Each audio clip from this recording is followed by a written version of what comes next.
प्रियव्रत माझी सार को भी धन्यवाद अर्पण करुच्ची एवं मोर सामनार थिबा मीडिया भाई भौणी मानू मोर आंतरिक शुभेच्छा एवं धन्यवाद।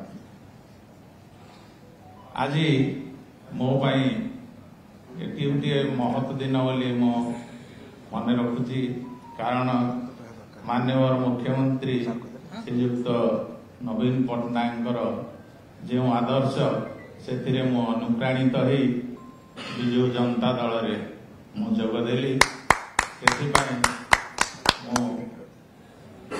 पाखरे चिर ऋणी। धन्यवाद, बहुत धन्यवाद। आज श्री महेश चंद्र धल महोदय योगदान सहित विजु जनता दल आहरी सशक्त होती, विशेषकर अनुगुल जिले में एवं जो प्रकार भाव में लोकाभिमुखी कार्य से जड़े शिक्षाविद भाव में कोविड हॉस्पिटल माध्यम बहुमूल्य जीवन बचाइवा नहीं मागणा ऑक्सीजन दबारे दक्षता विकास क्षेत्र में से निश्चय विजु जनता दल आहरी सशक्त हम एवं माननीय मुख्यमंत्री जो विजन रही दर्शन रही विकसित ओडिशा गठन करने 2036 सुधा से सफल हम। आम धन्यवाद दौचु, ज्ञापन कर शुभेच्छा एवं अभिनंदन।